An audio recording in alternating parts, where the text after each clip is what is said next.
Que moi qui suis fatiguée ou c'est tout le monde? Parce que là, je sais pas moi. La guerre s'est arrêtée il y a quoi? Il y a 2-3 semaines. Je suis personnellement toujours pas dans mon assiette. C'est votre cas ou pas? Ça va? Moitié-moitié? On a enchaîné, hein. C'est une folie. C'est vraiment une folie. Que Dieu nous bénisse et que Dieu bénisse toutes les femmes d'Israël. Alors, cette semaine, je vais vous faire 15 ans de thérapie en 45 minutes. D'accord? Non, pour faire le cours de ma sœur. Rappelle-moi son prénom. Chaya Galia. Refoua Shelema pour Chaya Galia. Badrachel Lucet. Badrachel Lucet. Refoua Shelema Ben Shach Rolé Amo Israël. En bonne santé, il faut avoir la force de tout faire. Nahon. Tout à fait. Tout à fait. Alors, on se situe paracha de Hémor. Et dans la paracha de Hémor, on va nous parler de la période du moment, qui est la période du Homer. C'est quoi le Homer? Le Homer, c'est les 49 jours entre le premier jour de Pessah, Bibilou, Etmol, jusqu'à Shavuot, où nous allons recevoir la Torah. D'accord? Et pendant cette période, on va avoir deux injonctions, deux ordres. Qu'est-ce qu'on est censé faire pendant ces 49 jours? Eh bien, la première chose, c'est compter. Je ne sais pas si vous avez des hommes à la maison. T'as compté? Quelle journée? J'ai pas compté hier, je fais avec bracha, pas bracha. On a 49 jours où chaque jour, on doit dire, aujourd'hui c'est le premier jour, deuxième jour. Aujourd'hui on est le 28 avril, donc on doit être le 27e jour, d'accord? Pour celles qui comptent. Et on va faire ça pendant 49 jours jusqu'à Shavuot. Omer, c'est la même gematria que Yakar, que Yesh, 310. Pour nous dire que le temps, il est précieux. Yakar veut dire précieux. Et pendant cette période-là, on va essayer de réapprécier le temps qui nous est offert, c'est-à-dire la vie qui nous est offerte. D'accord? Ça, c'est la première injonction, c'est de compter. Maintenant, vous remarquerez que quand on parle de nombre ou de chiffres, parfois ça peut vouloir rien dire du tout, parfois ça peut vouloir dire beaucoup. Exemple, vous êtes au Misrad Apnim et on vous dit allez chercher le formulaire 442 et après vous allez dans la queue numéro 4 et vous attendez votre tour numéro 78. Est-ce que les chiffres ont de l'importance? Zéro. Par contre, quand quelqu'un vient et te dit waouh, cette boîte elle a été évaluée à 4,245 000 $, chaque dollar compte. Alors la période du Homer, elle te demande en fait inconsciemment de ne pas considérer les jours comme des nombres qui ne veulent rien dire, comme quelque chose d'absolument insignifiant, mais de reprendre conscience de l'importance du temps et de l'importance de la vie. C'est la première injonction du conte du Homer. La deuxième que nous donne la Torah, que l'on ne peut plus faire maintenant, c'est celle d'apporter une offrande au Beth Amikdash. Pendant 49 jours, nous avions l'ordre d'apporter tous les jours une offrande de quoi? D'orge. Maintenant, l'orge, c'est par définition l'aliment qu'on donne aux chevaux, aux animaux, aux bêtes. Jusqu'à arriver au 50e jour, le jour de Shavuot, on va apporter une toute autre offrande. Encore de la nourriture, encore de la bouffe. Mais là, on ne parle plus de nourriture animale, on va apporter des belles chalotes. On va apporter de la fine fleur de blé. Et à partir de là, nos sages comprennent quelque chose de fondamental. Qu'en vérité, pendant la période du Homer, il y a une offrande qu'on peut faire, c'est celle de nous-mêmes. À l'intérieur de nous, on a une partie orge et une partie fine fleur de blé. Et donc, pendant 49 jours, on va apporter notre orge, c'est-à-dire qu'on va travailler notre partie animale, notre partie peu raffinée, jusqu'à arriver à la nourriture humaine et raffinée par excellence, qui est la fine fleur de blé, c'est-à-dire apporter quoi? La meilleure version de moi-même. Et donc, en fait, de là, nos sages nous apprennent que pendant ces 49 jours, on a un temps propice pour pouvoir faire le changement que l'on espère tellement. Pourquoi je vous parle de changements que l'on espère tellement? Il y en a qui pourraient me dire, non, mais écoute, il ne faut pas rentrer en guerre avec nous-mêmes, il faut s'accepter comme on est, ne pas chercher à changer. Eh bien, sachez quand même que selon Rabbi Nachman, comme selon beaucoup d'autres sages, eh bien, notre mission sur Terre, c'est de nous travailler, c'est de nous améliorer, c'est de exprimer, développer, cultiver justement cette meilleure partie de nous-mêmes. C'est-à-dire que si on est un peu moins colérique à 80 ans qu'à 40, on a réussi notre mission sur Terre. Pas mal, franchement. Si on est un peu moins médisant à 60 qu'à 40, bravo, tu as bien utilisé les 20 ans qui t'ont été donnés, qui t'ont été octroyés. Si tu as été un peu plus patiente à 40 qu'à 20, kol hakavod. Bravo pour le parcours que tu as accompli. D'accord? Donc évidemment, la Torah ne nous demande pas d'être en guerre avec nous-mêmes. Elle nous dit, Baruch Hashem, tu es déjà au top. Akadosh Baruch Hu, il t'a créé extraordinaire. Maintenant, ce qu'on va te demander, c'est, tu vois, tu es au top de la montagne, mais tu t'es pas rendu compte que là-bas, il y a encore une montagne que tu peux encore gravir. Et donc, je te demande d'essayer de te trouver un nouveau challenge sur lequel tu vas travailler pendant les 49 jours. Et quand j'ai préparé ce cours, j'ai voulu lui donner un côté très exercice pratique. Maintenant, j'ai écrit 30 exemples de choses que j'entends de femmes qui me disent « Ah, j'aimerais bien changer ça, j'aimerais bien changer ça ». J'aimerais, s'il vous plaît, mesdames, que vous réfléchissiez. Je vais vous les dire les uns après les autres. Ne me dites pas « Non, je veux tout changer ». Vraiment, je vous promets, choisissez un challenge. Un challenge. Quoi? Pas deux. Pas deux. Pas deux, pas trois. Un challenge jusqu'à Shavuot. Et vous travaillez sur ce point précisément. Je vous dirai après pourquoi un. Et pourquoi seulement un. D'accord? Mais je vais vous citer des comportements qui justement nous empêchent d'être nous-mêmes. Premièrement, je m'en veux pour un oui ou pour un non. Et je m'en veux de m'en vouloir. Et je suis trop exigeante avec moi-même. 2. On a 30, hein. Je suis pessimiste de nature et ça m'affecte. Et je suis triste de ne pas être dans la joie. Vous savez combien de fois j'ai entendu cette phrase? Je suis triste de ne pas être dans la simcha. Je m'en veux de ne pas être dans la simcha. 3. Je suis perfectionniste. J'ai à redire surtout. Je ne vois que des défauts chez les autres, chez moi-même bien sûr, et notamment chez mes proches. Vous en choisissez qu'un, je vous ai dit pas les 30. 4. Je ne vais jamais au bout de mes projets, je ne tiens pas mes engagements. Ça fait 2 mois que je dois aller voir ma copine qui a accouché, j'ai toujours pas été. Le cadeau, il est dans la voiture pourtant et je repousse le lendemain. 5. Je m'énerve et je crie dès que je suis frustrée. Si ça ne vous parle pas, vous pouvez partir, pas de problème. 6. J'ai l'impression de servir à rien, je dévalorise tout ce que je fais et de toute façon, j'ai le sentiment d'avoir raté avant même d'avoir commencé. 7. J'ai tendance à faire la tête sans exprimer ce que j'ai sur le cœur. 8. Le contraire. Quand j'ai envie de dire quelque chose, il faut que ça sorte. Je ne mâche pas mes mots et quand ça sort, j'avoue que ça fait mal. C'est difficile à récupérer, entre parenthèses. 9. J'ai du mal à dire non, d'ailleurs je suis trop gentille, je suis toujours la bonne poire. 10. Je n'accepte pas les remarques. Je ne supporte pas qu'on me contredise ou qu'on ne soit pas d'accord avec moi. Surtout quand c'est en public. 11. Je n'assume pas mes erreurs. On continue? 12. J'ai besoin du consentement des autres pour décider et de manière générale, je n'assume pas mes choix. 13. J'aime me la jouer, me la raconter, surtout quand je poste des trucs. Je ressens constamment le besoin de me mettre en avant pour avoir de la valeur. Yakar, yesh. 14. Je suis sensible à la flatterie.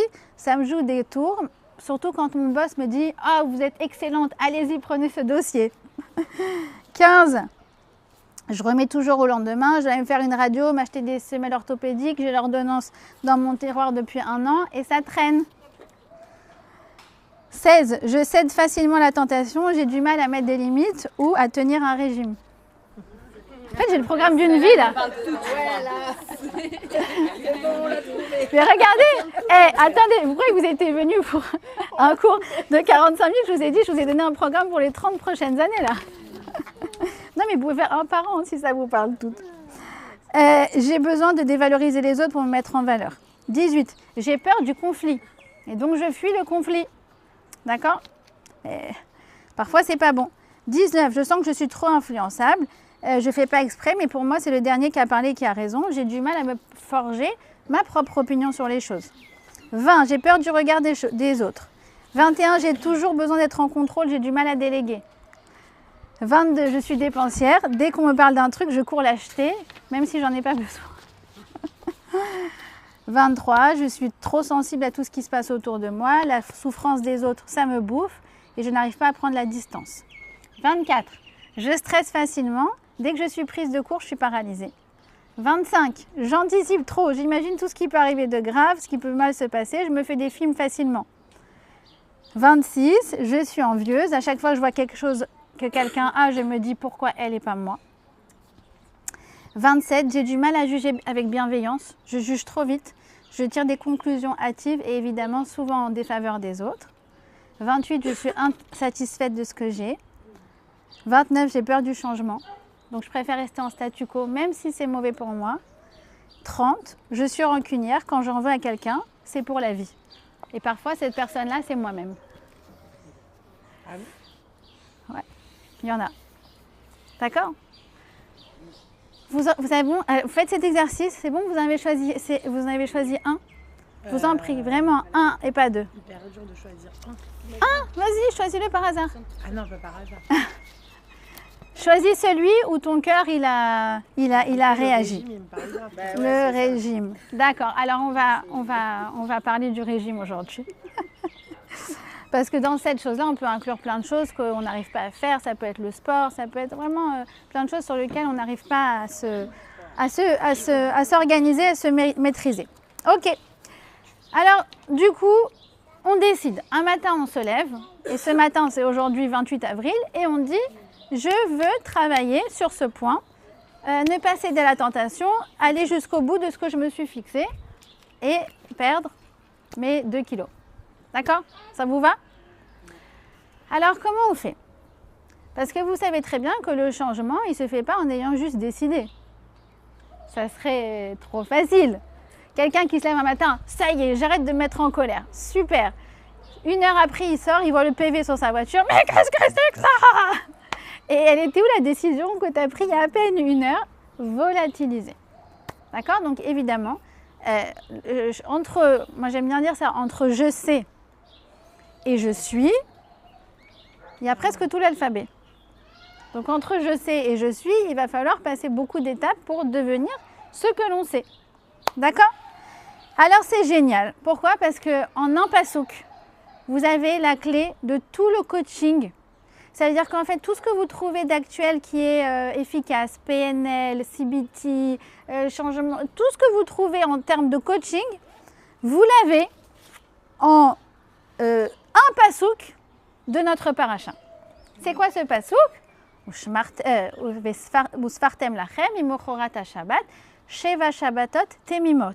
Et vous compterez à partir du lendemain du Shabbat 7 semaines qui sont tamim, qui sont, on va traduire ça par entières. Ok, alors on va y aller étape par étape. D'accord? Les étapes du changement. Premièrement, on va s'intéresser à ce mot Mimochorat HaShabbat, qui veut dire le lendemain du Shabbat. Ça va être la base déjà, la première étape. On va voir en fait, je crois, 4 ou 5 étapes, d'accord? Mais la première, c'est celle-là. Mimochorat HaShabbat. Qu'est-ce que ça veut dire? Eh ben, nous, quand on lit ça en hébreu moderne, ça écrit le lendemain du Shabbat. Sauf que, je vous explique un petit truc, les filles. Vous savez que nous, les Juifs, on a la Torah écrite, le parchemin, le verset que je viens de vous citer, mais on a en parallèle le décryptage, c'est-à-dire la Torah orale. La Torah orale, elle vient, elle nous dit « Ah, ne lis pas ça de manière textuelle. Tu ne dois pas dire que c'est le lendemain du Shabbat, mais tu dois dire que c'est le lendemain du Yom Tov de Pessah. » C'est pour ça que effectivement, c'est ce qu'on va faire concrètement. C'est le lendemain de Pessah qu'on va commencer à compter le Homer. D'accord? Maintenant, il y a une secte qui s'appelle les Tzdukim, les Sadducéens. Tzadok, c'était un élève de Antignos. D'accord? Et lui, Tzadok, il dit ah non. La Torah, il faut la lire textuellement, il n'y a pas de Torah orale. D'accord? C'est l'ancêtre, si vous voulez, du christianisme. Et donc, Tzadok, il dit quoi? Il dit ah ben non, faut compter le lendemain du Shabbat, comme c'est écrit.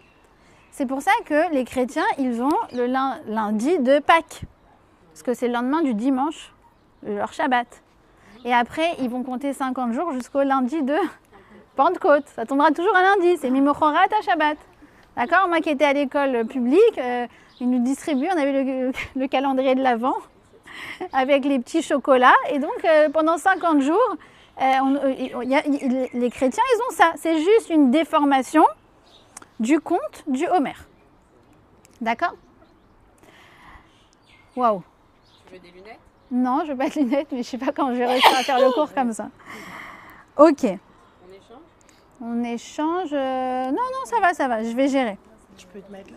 Je vais gérer. Non, ça va. Une casquette, c'est pas mal, une casquette. Je veux bien une casquette, honnêtement. Donc, alors vous allez me dire, ok, mais c'est des détails. Nous, on dit le lendemain de Pessah et eux, ils disent le lendemain de Shabbat. Arrive le Rav Gershon Cohen et il nous dit, oh là. Derrière cette controverse entre les Juifs et les Sadducéens se cache une symbolique énorme entre nous, notre manière de penser, et le monde occidental. Eux, ils te disent le lendemain du Shabbat.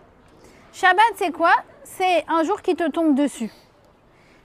Ça veut dire que tu peux rien faire. Demain, c'est Shabbat, ça arrive et c'est tout, tu n'as aucune emprise dessus.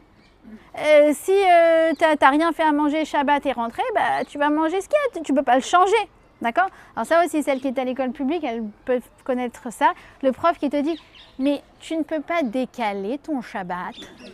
Et tu dis, non, je ne peux pas aller en sortie avec l'école, c'est Shabbat. Mais tu feras Shabbat dimanche, lundi. Non, je ne peux pas décaler Shabbat. Alors ce qui est intéressant de voir, c'est que contrairement au Shabbat, le Yom Tov, on a une emprise dessus. Vous savez qu'à l'époque, on fixait quoi? On fixait la nouvelle lune et donc ça devenait Rosh Chodesh. Et à partir de Rosh Chodesh, on disait du coup, voilà, Pessah, c'est le 15 Nissan, donc c'est dans 15 jours. Mais imaginez-vous qu'à l'époque, les femmes, quand elles étaient avant le mois de Nissan, elles ne savaient pas quand est-ce que ça allait tomber Pessah. Ça allait être mardi, mercredi, jeudi, elles n'en savaient rien. C'est le Beit Din, un jour qui fixe et qui dit « ça y est, on est Rosh Chodesh Nissan, on a vu la nouvelle lune. » Et à partir de là, elle dit « oh là là, il faut que je m'organise et que j'invite les gens pour mardi dans 2 semaines. » Mais à l'époque, on ne savait pas. C'est le Beit Din qui avait une emprise sur le jour du Yom Tov. D'accord? Merci, c'est très marrant de faire un cours en casquette. Ça me va bien. D'accord, je suis plus à l'aise comme ça. Baruch Hashem. Et c'est vrai que chez toi, je ne sais pas si avec tout ce monde, on serait rentré. Effectivement, Baruch Hashem. Alors, donc du coup, de là, tu apprends en fait quelque chose d'extraordinaire, qui est que nous, les Juifs, on croit qu'on a une emprise sur qui on peut être, sur qui on veut être. Les non-Juifs, ils te disent, t'as pas d'emprise. Ce que t'es, tu ne vas pas le changer. Comment ils disent, chasser le naturel, il reviendra au galop. Donc tes lourdeurs, tu vas les garder toute ta vie. Jusqu'à 120 ans, tu vas mourir avec tes lourdeurs. Tes mauvaises habitudes. Alors moi, il y a une mauvaise habitude, je me rends compte que je l'ai et que beaucoup de femmes l'ont aussi. C'est d'arriver à la maison et au moment où on passe le pas de la porte, mettre le masque de Mshanfa. Je dis, attends, purée, je vais mourir avec mon masque de Mshanfa, c'est pas possible. Je veux changer. Et on te dit, Mimochorat à Shabbat, sache que ça ressemble au Yom Tov. Sur le Yom Tov, tu as une prise. Tu peux changer, tu peux fixer. Alors tu peux dire, oui, mais quand même, moi j'ai mon enfance, j'ai mes données, j'ai ce que j'ai hérité de mes parents, j'ai comment j'ai été conditionnée à la maison. Alors effectivement, il y a un autre passou qui nous parle de ça, qui nous dit, Ani noten lachem. Hachem, il nous dit, regarde, ça, ce que je t'ai donné, ton enfance, ton background, tes gènes, tout ça, c'est vrai, c'est des netounim. Ça veut dire, c'est quelque chose sur lequel tu ne peux pas changer. Tu ne peux pas changer ton enfance, tu ne peux pas changer ton conditionnement, tu ne peux pas enlever tes traumatismes. Mais, c'est quoi la suite du pasouk? Ou bacharta bachaim. Et tu choisiras la vie. Ça veut dire que tu peux tout à fait décider du point de base où tu es, qui n'a pas été fixé par toi, c'est vrai, on n'a pas tous eu la même enfance, mais tu peux tout à fait décider de t'en extraire, de t'élever. Donc ça, si vous voulez, c'est la première chose à comprendre. C'est en fait, avant de parler de changement, croire en la capacité de changement. Parce que quand je vous dis que c'est une controverse des Sadducéens, tu dis bah, elle est mignonne, mais bon, c'était un truc il y a 2000 ans, quoi ça nous parle? Mais le monde occidental, il est abreuvé de ça. Ah, tu ne pourras pas changer. Non, mais laisse tomber de toute façon. Ton mari et toi, si vous êtes comme ça ne sert à rien. Il n'y a pas de perspective de changement. Il vaut mieux arrêter là. Tu dis allô? Pas de perspective de changement, pas de perspective d'évolution. Mais c'est pas juif ça. C'est pas juif ça. Nous, qu'est-ce qu'on dit? On dit le changement, il n'est pas automatique.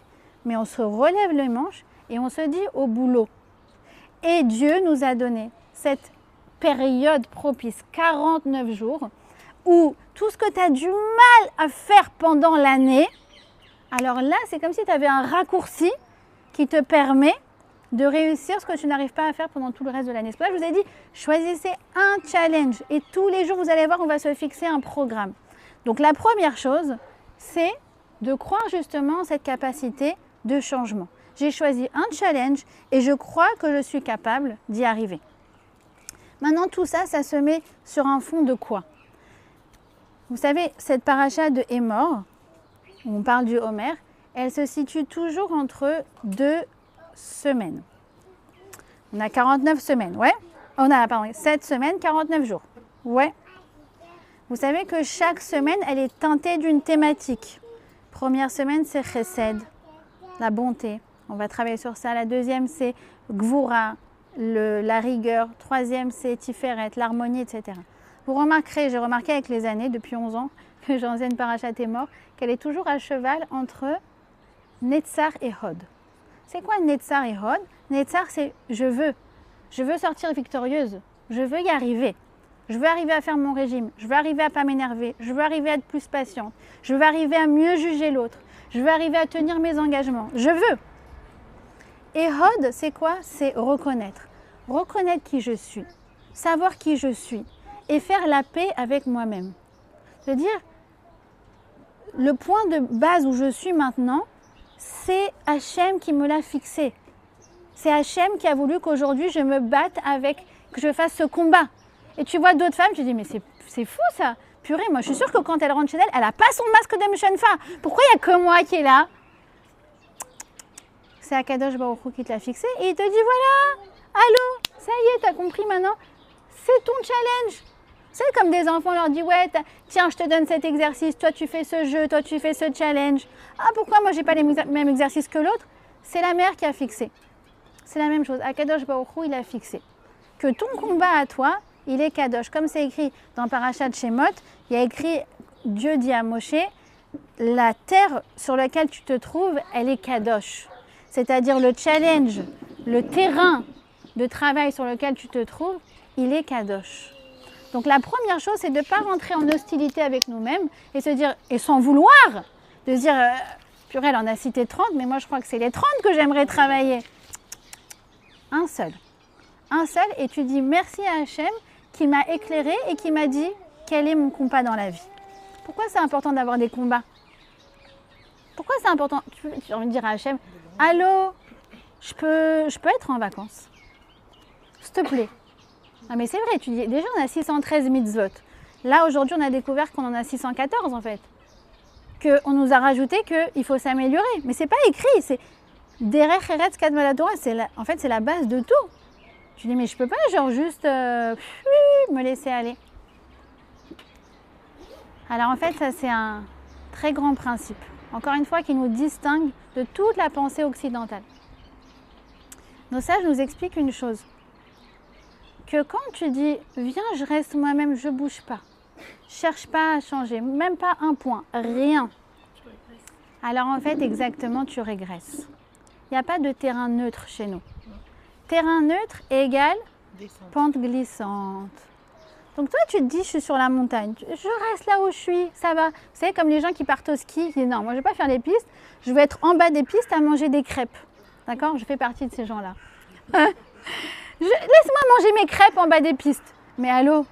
Mais si tu fais pas, même ne serait-ce que la piste bleue, tu vas jamais progresser, tu vas dégringoler. Tous les gens, ils vont rentrer du ski, ils vont être en forme, bien tac, et toi, non. Donc, en fait, la Torah nous dit que justement, si tu ne fais rien, tu vas régresser. Donc, ta seule bouée de secours, c'est de chercher à toujours aller de l'avant. D'accord? Maintenant, pourquoi je vous ai dit choisissez un point, pas 30? Parce que, encore une fois, regardez comme il est bon à Kadosh Baruch Hu. Comment Hachem, il est bon. Nos sages nous disent, quand tu travailles sur un point, ça va rejaillir sur toute ta personnalité. Par exemple, si tu travailles sur ta Emouna, exemple, je veux travailler sur ma Emouna, tu vas te rendre compte que quoi? Tu vas travailler sur ton calme, indirectement, ton optimisme, ta confiance en toi. Ça va t'enlever la dépression, la colère, la rancune et la culpabilité. Tu dis, ah mais c'est chambé, mais je prends en fait. C'est pour ça que je vous ai dit, il en suffit que de 1.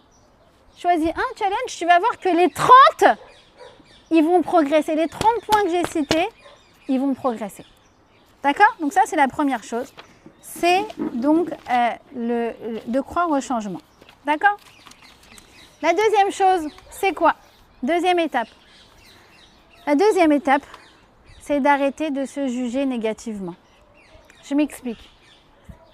J'ai ce qu'on appelle une image de moi-même. D'accord? Qu'est-ce qu'il a défini? Ce qu'il a défini, c'est ce que je fais d'habitude. D'accord? Qu'est-ce qui fait que je dis, ah non, ça me ressemble. Ah, ça, c'est moi. Ah, ça me parle. D'accord? C'est parce que je dis, ça me correspond de ma story, de mon histoire que j'ai à moi. Eh bien, en fait, ça correspond à ce que je vois de moi. D'accord? Donc, qu'est-ce qui se passe? Imaginons qu'une femme, je sais pas, une fois par mois, elle oublie ses clés. D'accord? Si elle se met à catégoriser ça en mode « je suis tête en l'air, je suis tête en l'air », regarde, j'ai oublié mes clés encore. Tu vois, je suis tête en l'air. Qu'est-ce qu'elle fait? Elle alimente l'image négative d'elle-même que c'est une tête en l'air. Elle la concrétise en fait. Alors, d'abord, elle l'alimente. Et en deuxième partie, elle la concrétise. Pourquoi? Parce que comme j'ai enregistré dans mon algorithme, je suis tête en l'air. Et bien en fait, qu'est-ce que ça va faire? Ça va faire que de plus en plus souvent, je vais oublier mes clés. Pourquoi? Parce qu'on a un moteur à l'intérieur de nous qui s'appelle l'image personnelle. Et on va agir en fonction de l'image personnelle. C'est pour ça qu'un enfant, par exemple, qui se dit « je suis nul en maths », la prof me l'a dit, mon père me l'a dit, mon copain il me l'a dit. Même si il va réviser, il aura une note correcte, 70, 75 sur 100, c'est une bonne note, ouais. Il va dire « ah non, mais là, laisse tomber, j'avais de la chance ». Il ne veut pas le catégoriser en mode « tu peux y arriver ». Il va dire « ah non, mais là, parce que je connaissais les questions ». « ah non, mais parce que là, je suis sûre que la prof, elle a été sympa ». Il ne veut pas alimenter. Et donc, qu'est-ce qui se passe? Il rentre dans un cercle d'auto-sabotage. Eh bien, je vais vous dire, mesdames, on fait tout le temps ça. Je suis nulle dans ça. Qui a décrété? Qui a dit que? Pourquoi tu fais des généralités sur toi-même? Personne, mais alors écoutez bien cette phrase, personne n'est absolument nul dans un domaine. On a forcément des petites victoires à notre actif. Exemple, je peux dire, de temps en temps, j'oublie mes clés, mais allô, 29 jours sur 30, je ne les ai pas oubliés. Et si maintenant je commençais à alimenter l'image personnelle de moi-même, que je suis quelqu'un d'organisé. Et quand je l'alimente, ça réjaillit, sur quoi? Sur ma personnalité, et ça la concrétise vraiment. Je dis, ah non, moi l'organisation c'est mon truc. Maintenant vous allez me dire, allô, mais il ne faut pas vivre dans des fantaisies. Allô, on sait ce qu'on est quand même. Regardez, imaginons une réglette de 0 à 100. Même si c'est que de temps en temps que j'arrive à faire quelque chose dans un domaine, j'ai réussi à ne pas m'énerver. J'ai réussi à m'asseoir, à m'arrêter, à être patiente. J'ai réussi. Même si c'était un petit peu, si c'est un petit peu, alors je vais pouvoir passer le curseur. Mais tant que je me concentre sur les 99% où je n'ai pas été à la hauteur, le changement, il ne se fera jamais. Le changement ne se fera jamais. Donc maintenant, je vais arrêter.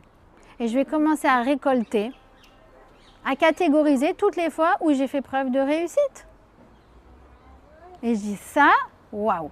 Et c'est pour ça que je vous dis, première chose, à partir de maintenant jusqu'au Shavuot, je vous demande de faire cet exercice. Quand vous allez vous coucher, vous écrivez 10 choses bien que vous avez faites aujourd'hui. Ça, j'ai réussi à faire, ça, j'ai réussi à faire, ça, j'ai réussi à faire. Pas forcément dans ce challenge-là, d'accord? Dans d'autres choses. Comme je vous ai dit, après, ça rejaillit sur tous les domaines. Et vous commencez à réalimenter une image positive de vous-même. Et quand on réalimente une image positive de soi-même, alors le comportement naturellement y suit. Mais on le voit avec les enfants. Vous voyez ça avec les enfants. Il y en a, je vous assure, moi j'en ai un comme ça, c'est horrible. J'ai l'impression qu'il a déjà désespéré lui-même. Maintenant on est là et on le coach et on lui dit, tant que toi tu ne croiras pas en toi-même, chérie, on ne pourra pas t'aider. Et il s'auto-sabote et on est là et on essaie de le remonter, de le remonter. Et il n'y a qu'une seule chose qu'on peut faire, c'est l'encourager. L'encourager sur quoi? Sur « Regarde, ça t'as réussi. Ça t'as réussi. » Et collecter des faits, mais vraiment des choses concrètes. Regarde, tu dis que ça, tu n'y arrives pas, mais regarde, là, tu as prêté à ta sœur. Regarde, là, tu aurais pu t'énerver, tu t'es pas énervé. Moi, j'en ai un en ce moment qui me fait la misère à l'école. On a été convoqués par la prof hier. Et elle nous a dit, regardez, votre fils, je l'ai mis dehors, parce qu'il n'a pas été sage. Mais après, je lui ai demandé d'aller me chercher la serpillière, parce qu'il y a quelque chose qui s'est renversé. Et bien, il a été. Il aurait pu m'en vouloir en tant que prof. Ça aurait été naturel. Mais il a été beau guerre, il a été mature. Il a pris la responsabilité et il a été chercher la serpillière. On est rentré, on lui dit, bravo, tu as été chercher la serpillière. Mais c'est ça, vous voyez ce que je veux dire? C'est un autre exercice en fait. On passe, encore une fois, c'est la société occidentale, elle est comme ça. La société occidentale, elle oscille entre la complaisance en mode sois toi-même, ne change pas. Mais c'est-à-dire quoi, sois toi-même? Je vous ai dit, on a une dualité en nous. On a une partie qui veut aller de l'avant et on a toujours une partie qui veut se laisser aller. Ça veut dire quoi, sois toi-même? Choisis la partie que tu veux être. C'est ce qu'on dit. Donc elle oscille entre la complaisance et quoi? Et la culpabilité. L'occidental moyen, dès qu'il se trompe, dès qu'il rate, qu'est-ce qu'il fait? Il se fustige. Ah, je suis nul. Ah, j'ai raté la sortie d'autoroute. Ah, mais quel abruti. Allô? C'est pour ça que je vous dis, on est complètement à l'envers de tout l'environnement dans lequel on se situe. Et même nous, d'une certaine manière, on n'est pas étanche à ça. Donc on est conditionné comme ça.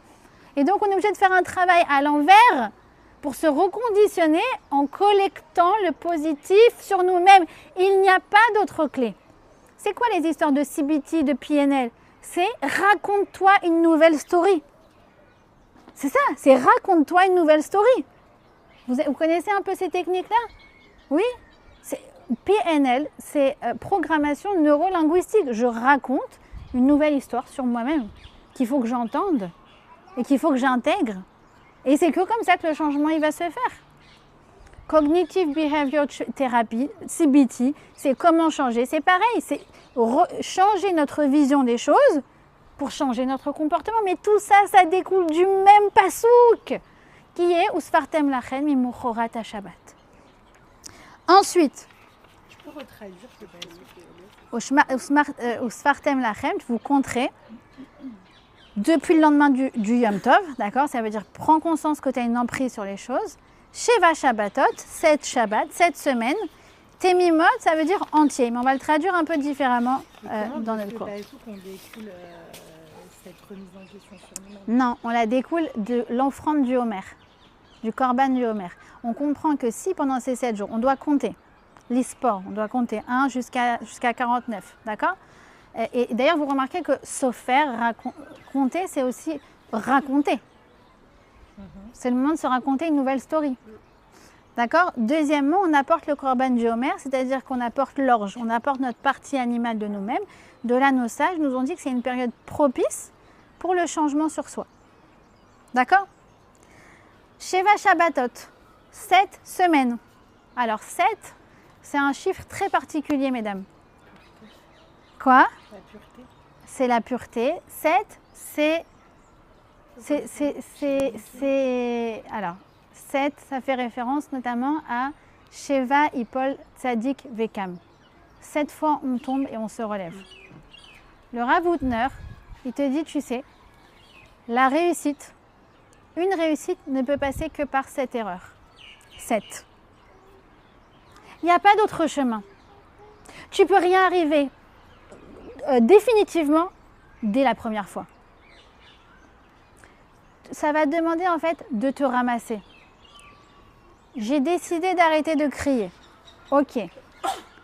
Je suis au parc. Il met la tête dans le sable de sa sœur. Je veux ne pas crier. Mais c'est parti et c'est parti dans les mains aussi. C'est grave ou c'est pas grave? C'est normal. Alors tu dis la deuxième fois.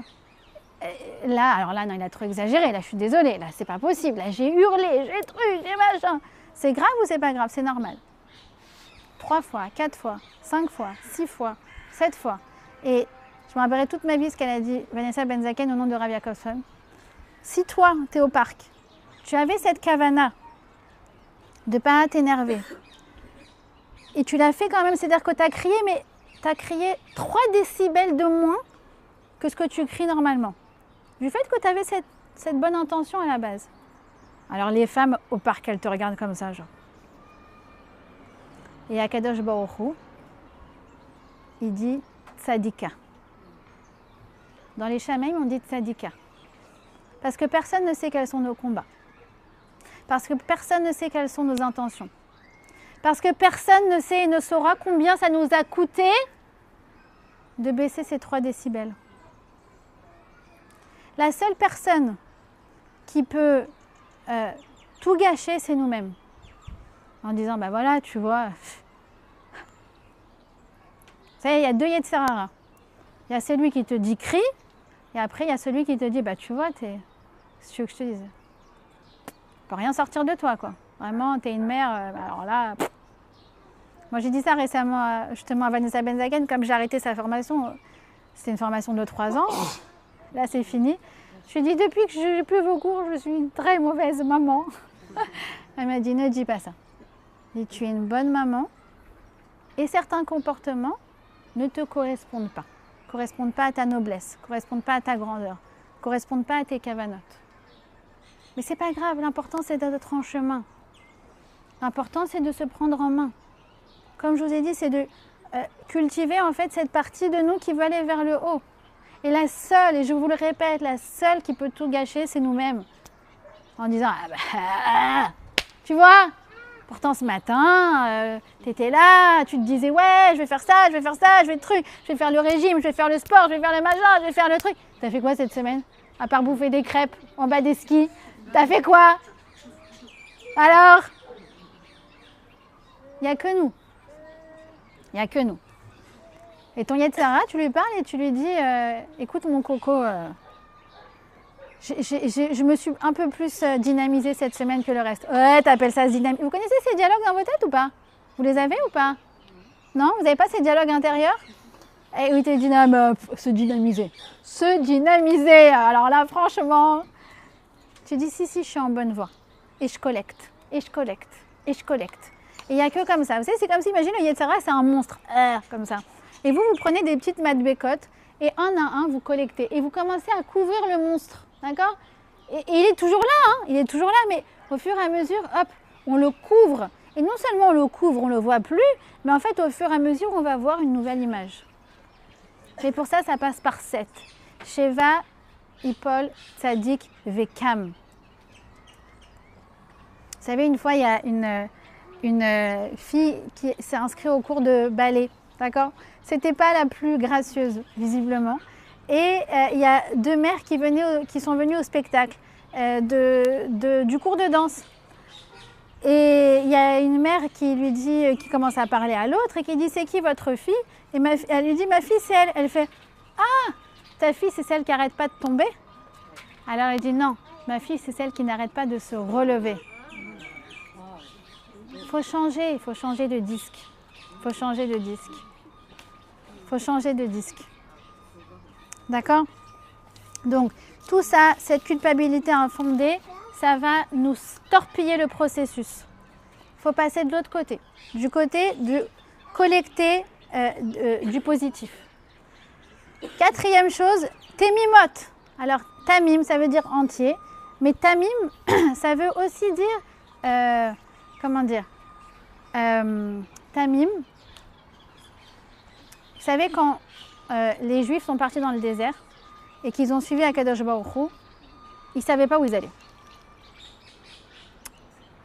Et Dieu a apprécié, aimé notre tmimout. C'est écrit comme ça qu'il a aimé notre tmimout. Cette tmimout de quoi? C'est quoi la tmimout? C'est en fait un certain lâcher-prise de se dire je te fais confiance et je ne me préoccupe pas du lendemain. Et ça, c'est dans la suite de ce qu'on vient de dire, c'est arrêter de se préoccuper des résultats. Je sais que c'est difficile. Je sais que c'est antinaturel. Mais arrêtez de se préoccuper du résultat. L'important, c'est d'essayer. C'est d'essayer. J'ai essayé le régime, j'ai essayé d'être moins rancunière, j'ai essayé de ne pas remettre au lendemain, j'ai essayé de dire ce que j'avais sur le cœur, mais en prenant en compte la sensibilité de l'autre. J'ai essayé d'être dans la simcha, j'ai essayé. Essayer, nous dit le Rav Shimshon Raphaël Hirsch, c'est réussir. Les it shtadel, veleatzliach, il nous dit le Rav Shimshon Raphaël Hirsch, c'est deux synonymes. Pourquoi? Parce que nous, en tant qu'individus, qu'est-ce qui est entre nos mains? Ce qui est entre nos mains, c'est les efforts. Mais les résultats, c'est qui? C'est lui. Non, c'est quoi le processus? Quand on arrive à un stade où après quelques semaines, quelques mois qu'on s'est travaillé sur un point, on se regarde en arrière, on fait « Quoi? J'étais capable de m'énerver pour ça? Quoi? J'étais capable de prendre ça à cœur? Quoi? J'étais capable de réagir comme ça? Ouais, dans un couple. Quoi? On était capable de se disputer pour ça? » Eh bien en fait, c'est Akadosh Baruch Hu qui te récompense.